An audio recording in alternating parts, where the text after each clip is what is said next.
Federico, we are back with another episode of App Stories. In fact, it's episode 238, which is brought to you by Student App Center.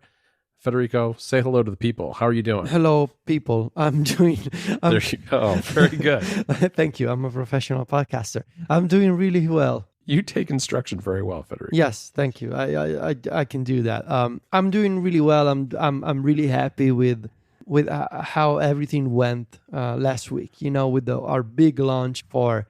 Right. I'm pretty sure that it was pretty hard to miss what we launched last week because we've been tweeting about it, posting about it on Mac Stories. You prepared videos for YouTube.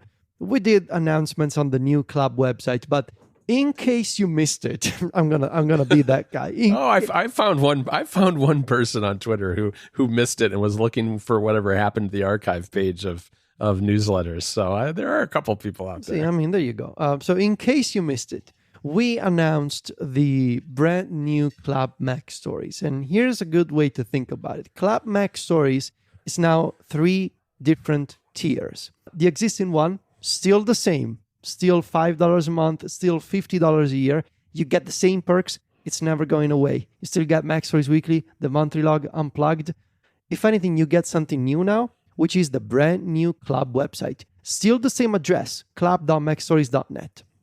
And you can read issues of Mac Stories Weekly and monthly log on the web. You can link those issues with other people, and you can even open individual sections of Mac Stories Weekly. That was never possible before. So you can go in, navigate from page to page, and I'm going to share like a super quick tip in here. Our URLs for Mac Stories Weekly are consistent every week.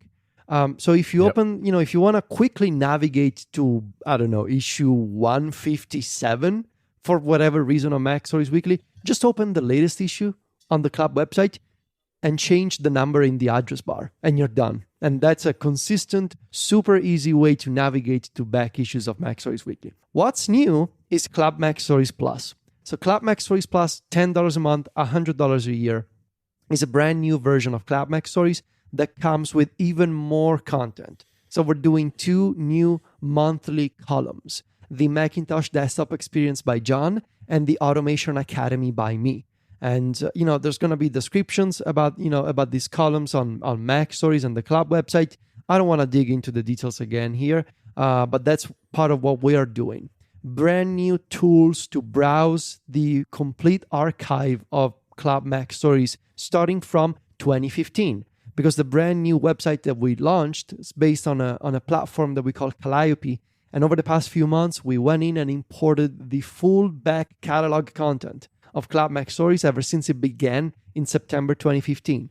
So as a Plus member, you can explore every single section of Weekly, every monthly log. You can browse by author, by section, by date. You can search. There is finally support for full text search. You want to find that weird app that I linked 4 years ago in Mac Stories Weekly? You can do that because you can mix and match keywords and filters, like Federico, for example. I'm a filter. John is a filter too. So we're all filters. We've been reduced to filters. Yes. And the other big feature of Club Mac Stories Plus is the Discord server. So we now have a very vibrant and fun, and honestly, really, it's just an amazing place. We have a brand new Discord community that you can join as a Club Mac Stories Plus member. We have a bunch of channels where you can talk Apple, where you can, there's a channel for developers, there's one for Apple, there's one for, there's a general channel, of course, there's music, movies and TV shows, there's a channel for Obsidian. So if you want to talk to we have quite a few Obsidian users, so we realize, hey, let's give those people a place to talk.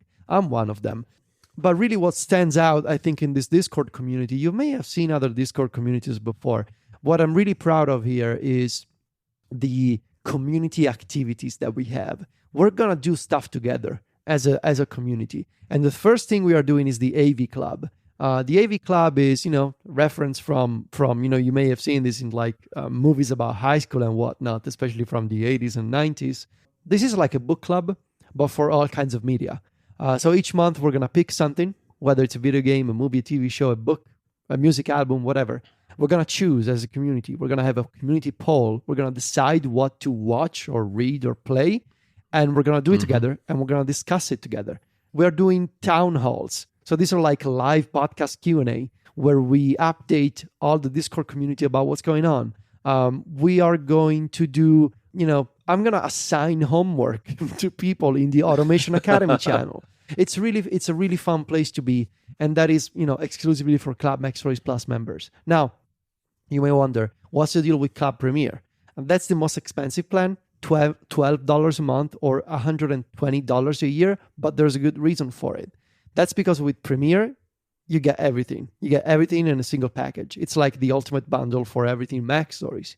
You get Club Mac Stories, Club Mac Stories Plus, so the content and the web app and the Discord, and you get App Stories Plus.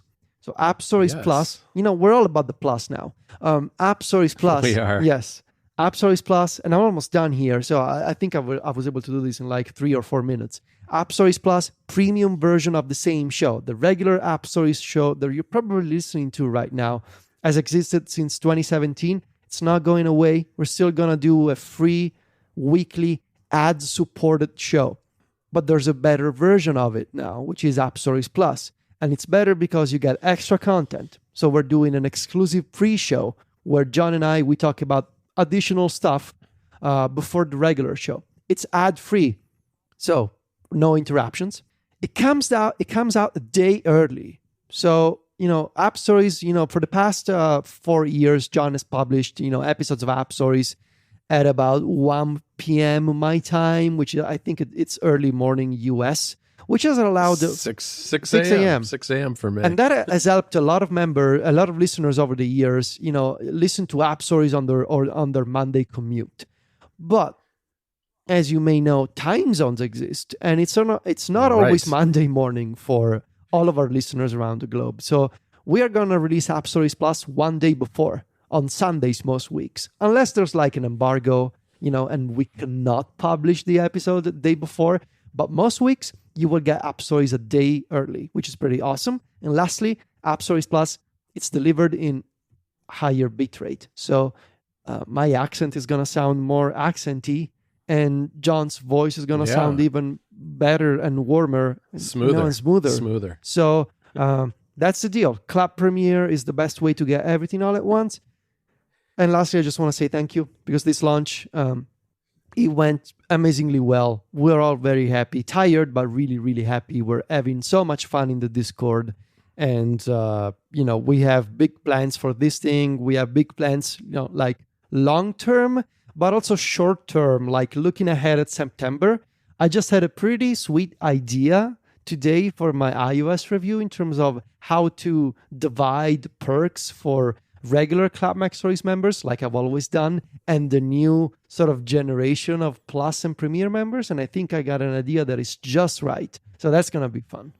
Oh, nice. That's great. Yeah. And, today, as we record this is the first episode that's going to come out early, because although we launched this week with App Stories Plus, because we launched everything on Monday, everything came out at the same time, but this will be the first week that we sent App Stories Plus out early. And if you subscribe to that, you'll have gotten to hear me teach Federico a little something about American culture and beverages in the United States, as well as an iOS and iPadOS 15 tip related to QuickNote, and a little bit more about how this week went. So yeah, it was a nice pre-show this time. That's going to be something we do every single week. So that's where we stand.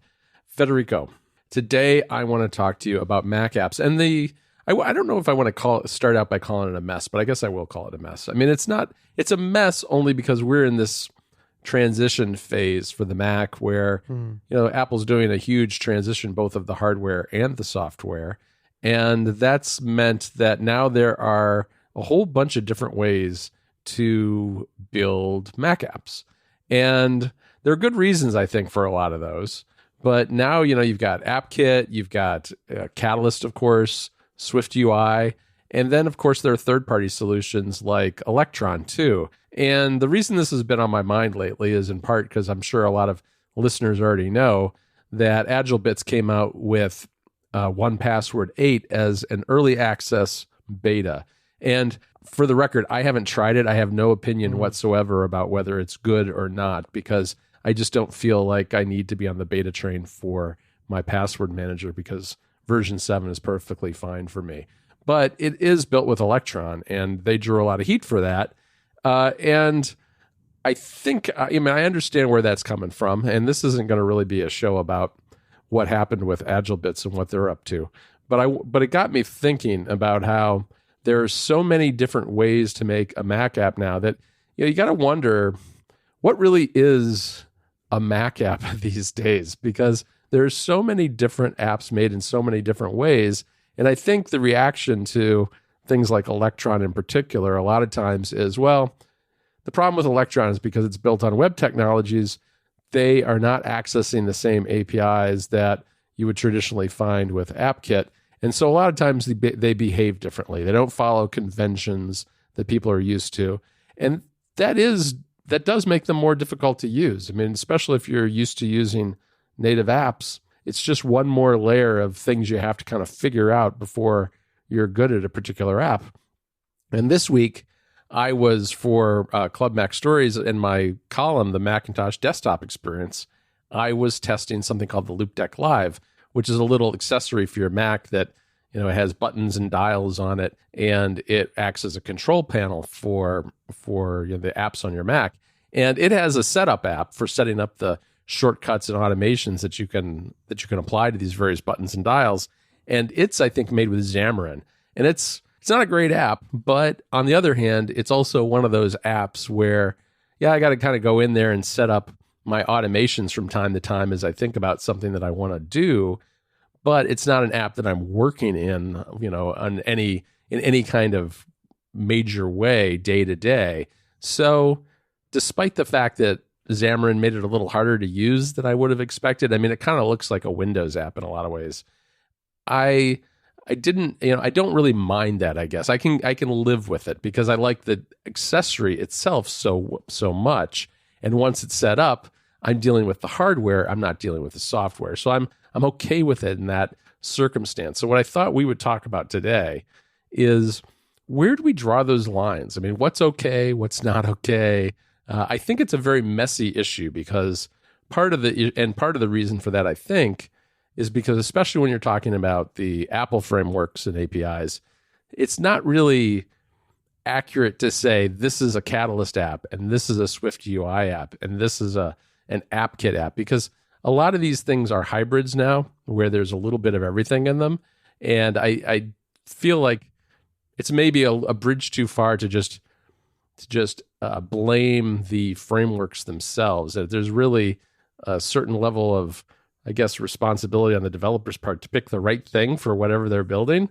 And as a result, you've got good and bad at every different spot along this path, whether you're using one framework or another. But I don't know. How do you feel about this stuff, Federico?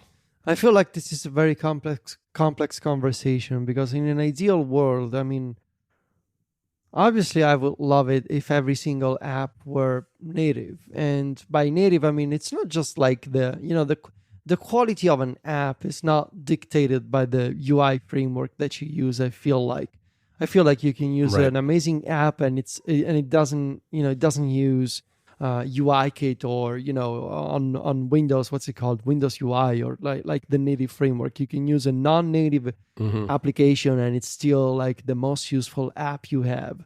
But what I'm saying is, as someone who writes about Apple for a living and runs a website, and a membership program where most of our readers and members are interested in our opinion about Apple, I feel like, for me personally, ideally, every app that I come across, it should be native, not just in the UI, but in all the integration that it has. Like, does it support the latest version of iOS and macOS? Does it integrate with shortcuts? Does it integrate with Siri? Does it come with widgets? Does it support multi-window on iPad or drag and drop on iPad? All those kinds of features that usually you get when you're using native apps that sort of are compiled against the latest versions of Apple's SDKs, right? So a native app where the developer can go in and say, in September, I am going to support iOS 15, no problem, because all of my all of my toolkit here, all of my UI code and my, my networking code is, native to the platform. And of course, I would love it if every single app was like that, because I would have so much choice in terms of what I can potentially cover on the website and what I can potentially recommend to our readers and listeners. But that's the thing. Reality is not like that. The reality is that the Mac, although it's tracking pretty similarly to the iPad in terms of sales, it still constitutes a pretty small percentage of the personal computers that are sold every month on Earth. The Mac is like, as a very, I would say 10% market share, maybe, not even that. Something like that. So let's say that 80% of the computers sold globally are running on Microsoft Windows. It makes sense for a lot of companies to say, well, we don't want to commit to having resources, which means having people that we got to pay a full salary to build an application that of our 100 users, only, 20 of them are going to be using. Maybe it's more convenient for us to come up with a cross-platform solution that can target both Windows and the web and the Mac at the same time. And this is where I am honestly unable to draw the line, because I thought I was able to draw the line about these years ago. Like years ago, younger me would have said, oh no, Electron apps, no way I'm ever going to be using that. But then I realized, I understand why companies do this. And I mean, look, right now, my main text editor, Obsidian, it's built with Electron. And there's a very good reason for that, which I can get into later. But the thing is, I don't know if I want to draw the line, because yes, Electron can have a bunch of weird quirks to it, right? And performance can be bad, but there are also, like good Electron apps and bad Electron apps. But the thing is, there are also advantages to this approach, which is, when I was playing around with my Samsung Galaxy Fold, for example, I was able to install Obsidian, no problem, and everything synced over. Right. And it's the same. And Todoist and other things, and Todoist, right? and other apps and Discord, everything looks the same, everything is consistent. There is a certain degree of freedom that comes with apps that are built with these technologies.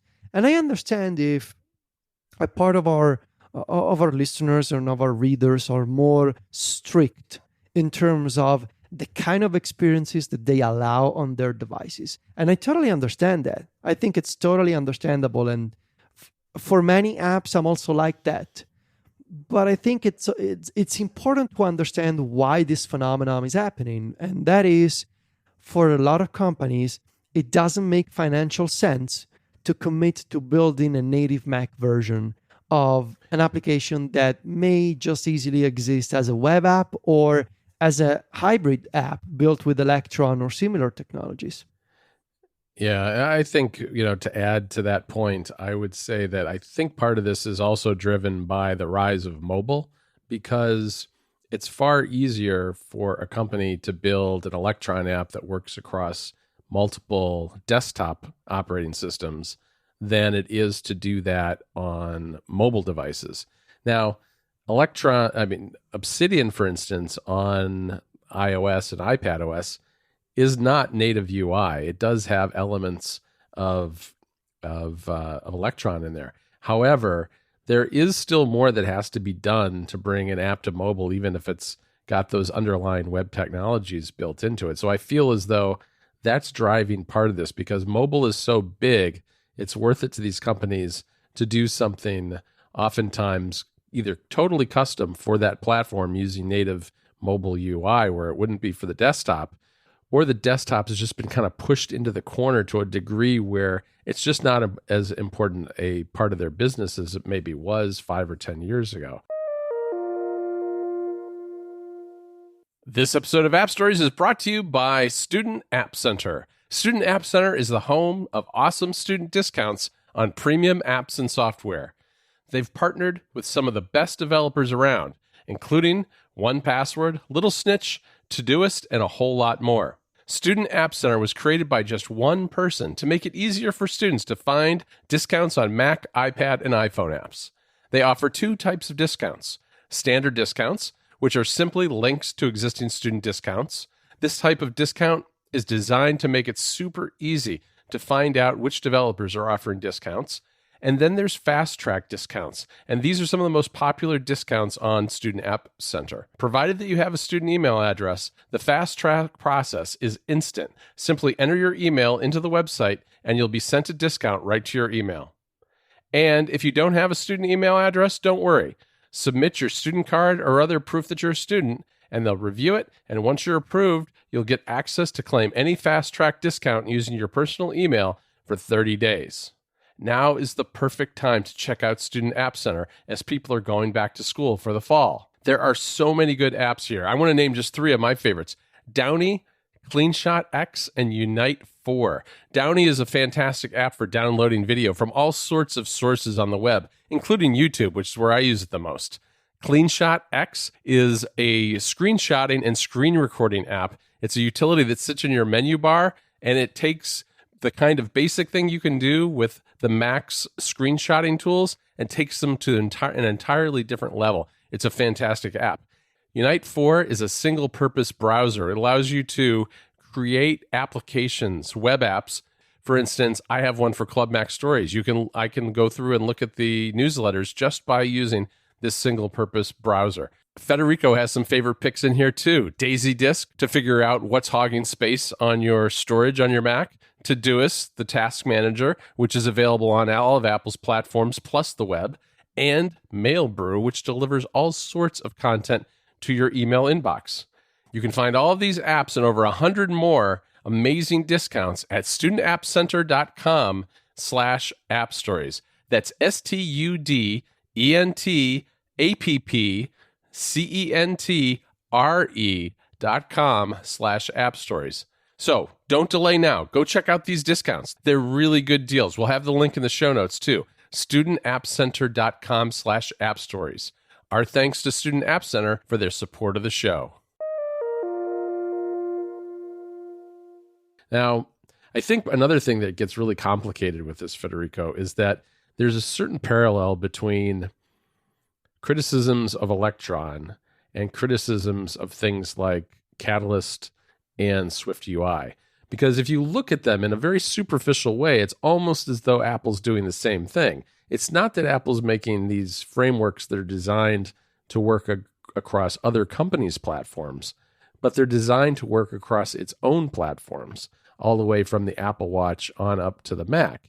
And I feel like Electron has gotten such a bad rap, in part because, it deservedly so in a lot of cases, because there are a lot of very big apps that people have no choice but to use, particularly in like an office corporate situation, that just aren't very good and they're resource hogs.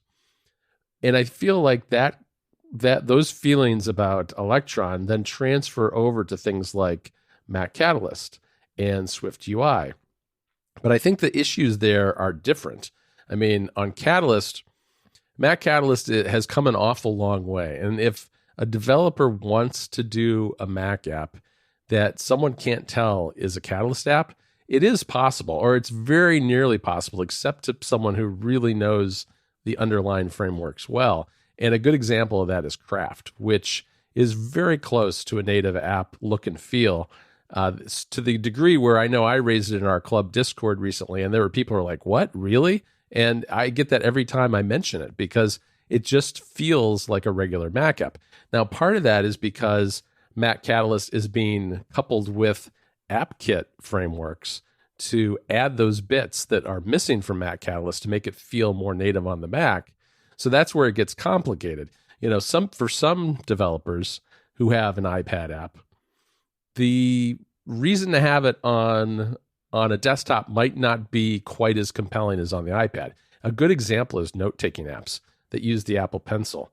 A lot of those, like Notability, are on the desktop too, and you can type text into a Notability note, but it's really first and foremost an iPad app because of the Apple Pencil. And so it may not make sense for the developer of that app. And I'm not really sure. I haven't used Notability in a while, but it may not make sense for a developer of an app like that to bring it over to the Mac in a way that's super native to the Mac, but it's still convenient and worth it to do in a more streamlined Catalyst version where people have the benefit of the app where they wouldn't otherwise have it at all. And so I feel like there's this balance about in terms of where is the app best used, what platform, how people are going to use it and rely on it. And you have to take into account all these different variables in deciding things like whether something is a, quote, good Mac app or not. And the last thing I guess I'll mention too is we should talk about Swift UI because it's the newest and probably the least mature of the various technologies that Apple has released. And I know you and I have had the conversation before. A lot of Swift UI apps you look at, you can kind of tell because I think the developers, what they can do with the UI is a little bit constrained still by the system. So they have a particular feel and look to them. But there are apps that are coming along now that are a lot more complex with Swift UI. I mean, we interviewed Malin Sundberg a few weeks ago, and she and her business partner, they put out a time tracking and invoicing system on the Mac first with Swift UI, and then brought it to the iPad and the iPhone and the Apple Watch. So it's doable. That's not like a super simple app, but I feel like there's a lot of excitement about Swift UI, and I feel like it's there for a lot of people, but just not quite enough yet, especially since the backwards compatibility is an issue, especially for larger apps that have been around for a while. Yeah, that's a good point. And there's also like one final thing that I would like to say about all of this, which is like I usually see this argument being made, like this theory being shared that Electron and like this cross-platform sort of hybrid UI toolkit, and UI frameworks, they exist because there's these large companies that they have investors, right? They received VC funding and they need to answer to shareholders. And when the shareholders come in and they say, okay, well, where are you spending your money? And those developers say, well, we're spending some of this money on Mac development. And the shareholders say, well, it doesn't make sense that you're spending that kind of money. You need to optimize your resources and you need to go where the users are. Therefore, we advise against, making a native Mac version. Instead, use something like Electron, make a single app, which means, fire a bunch of people, save money and optimize costs and make a single unified experience.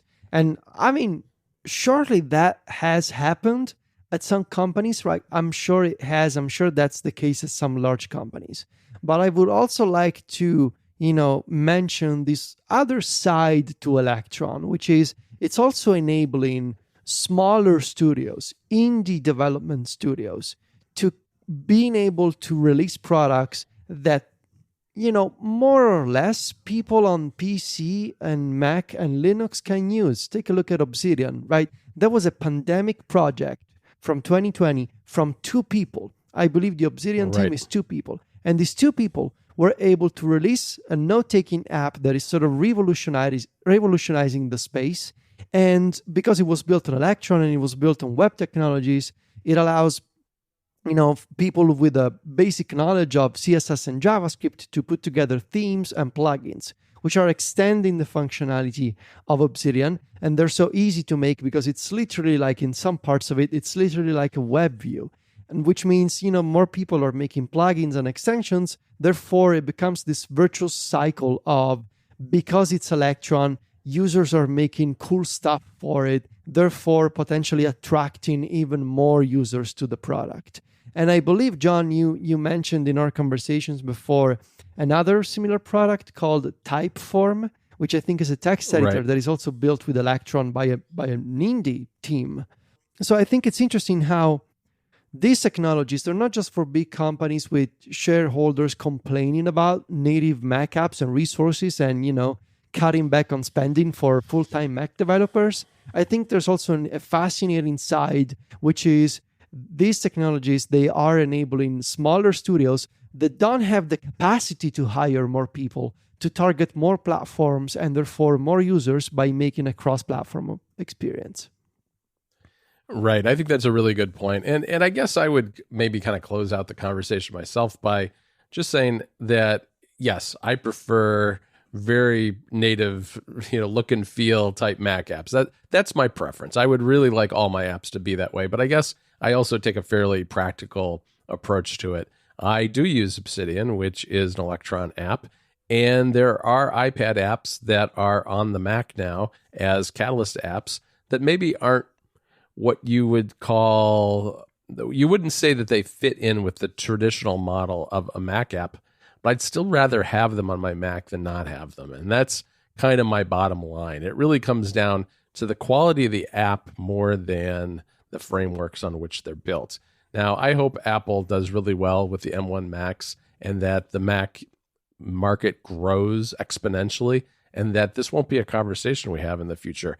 But as Federico said, the practical reality is that the Mac market is still relatively small. But I think with things like Catalyst, which allow developers to kind of combine the development, the UI development for an iPad app and a Mac, that doubles your market share in size if you can do that without a lot of extra work. I think there are things in play now where there are opportunities for Mac apps to continue to grow and evolve and be the best possible apps that they possibly can be. But, as much as we like to hope that all of our apps are perfect and native, the reality is that there have always been good apps and bad apps. Even when it was nothing but AppKit, there were plenty of Mac apps that weren't very nice looking in Mac apps. So I think that will continue to be the case. But if the tools are there, hopefully we'll see a resurgence in kind of the more native look and feel that everybody is fond of, including me. Yeah. All right, Federico, that's it for this week. If anybody out there is interested in checking out what App Stories Plus is all about, as Federico mentioned, we do a pre-show, which we did today, and it's an extended version of the show. It's ad-free. It's delivered on Sundays, and it's at a high bitrate audio, so we sound extra good. And you can just go over to appstories.plus, a special domain that Federico got for this very show. He's been on a domain buying spree recently, yes. especially ones of the expensive variety. And appstories.plus is where you want to go to kind of see all the details about what we're offering with that show and to subscribe. I want to thank our sponsor again, and that is Student App Center. Of course, you can find me and Federico over at macstories.net and over at clubmacstories.net. Federico is at Viticci on Twitter and Instagram. That's VITICCI. And I'm at John Voorhees. JOHNVOORHWS. Talk to you next week, Federico. Ciao, John.